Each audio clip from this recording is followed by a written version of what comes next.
بسم اللہ الرحمن الرحیم۔ محترم ناظرین السلام علیکم۔ ایک دن شاہ جہان شکار کے لیے نکلے تو زخمی ہرن کا پیچھا کرتے ہوئے اپنے ساتھیوں سے دور چل کر بچھڑ گئے۔ ہرن بھی ہاتھ نہ آیا اور راستہ بھی کھو گیا۔ دوپہر کا وقت تھا، ساتھیوں کا دور دور تک کوئی نشان نہیں تھا۔ بادشاہ کو سخت پیاس لگی تھی۔ اتنے میں ان کی نظر ایک برگد کے درخت پر پڑی، جس کی ٹھنڈی چھاؤں کے نیچے ایک گڈریا اپنی بھیڑ بکریوں کے ساتھ بیٹھا تھا۔ بادشاہ اس وقت شکار کے کپڑوں میں تھا۔ چرواہے سے پانی مانگا تو اس نے بتایا کہ ساتھ لایا ہوا پانی ختم ہو گیا ہے۔ اس نے فوراً ایک بکری کے دودھ سے برتن دھو کر دوسری بکری کا دودھ بادشاہ کو پینے کے لیے پیش کر دیا۔ بادشاہ کو چرواہے کی یہ بات بہت پسند آئی اور اس نے اس سے کاغذ مانگا۔ جنگل میں بھلا چرواہے کے پاس کاغذ کہاں سے آیا؟ بادشاہ نے درخت سے پتا توڑ کر اس پر خنجر کی نوک سے کچھ لکھا اور چرواہے کو دیتے ہوئے بولا، یہ لو اپنا انعام، ہم نے تمہیں 2 گاؤں جاگیر میں دے دیے ہیں۔ جمعہ کو یہ پتہ لے کر جامع مسجد دہلی میں آ کر ہم سے مل لینا۔ چرواہا خوش ہو کر گھر لوٹ گیا۔ اپنے کمبل زمین پر ڈال کر وہ پتہ اس پر رکھ دیا اور بکریاں بند کرنے لگ گیا۔ اتنے میں ایک بکری جو ادھر سے آئی، اس نے پتہ منہ میں اٹھا لیا اور چرواہے کے پہنچنے سے پہلے چٹ کر گئی۔ اس کا اسے بڑا دکھ ہوا اور یہ کہتا ہوا جنگل میں چلا گیا کہ بکری 2 گاؤں کھا گئی۔ آخر کار جمعے کا دن آ گیا۔ چرواہا اپنے گاؤں سے نکل کر دلی کی طرف چل پڑا۔ چلتے چلتے دوپہر ہو گئی۔ بکری بھی 2 گاؤں کھا گئی کی رٹ لگائے وہ جامع مسجد دلی میں داخل ہوا تو اس نے دیکھا کہ تمام نمازی ہاتھ اٹھائے دعا مانگ رہے ہیں۔ اس نے بادشاہ کو بھی دعا کرتے ہوئے دیکھا تو ایک دم چیخ پڑا، داتا چھپر پار کر دے گا تو لوں گا، اور یہی کہتے ہوئے واپس بھاگ پڑا۔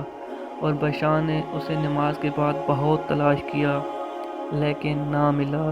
جنگل میں پہنچتے پہنچتے چرواہے کو شام ہو گئی۔ وہ ایک بڑے اور پرانے درخت پر بیٹھ گیا۔ رات کو کچھ ڈاکو آئے اور گاؤں میں ڈاکہ ڈالنے کی منصوبہ بندی کرنے لگے۔ چرواہے نے ان کی ساری باتیں سنی اور ان کو ٹوکا اور بولا، چوری کرنا بری بات ہے، اور ویسے بھی یہ گاؤں کے لوگ بہت غریب ہیں، ان کے پاس کچھ نہیں۔ اگر تم لوگوں کو واپس واقعی پیسہ چاہیے تو اس درخت کے نیچے کھودو۔ میں نے اپنے بڑوں سے سنا ہے کہ یہاں بہت بڑا خزانہ دفن ہے۔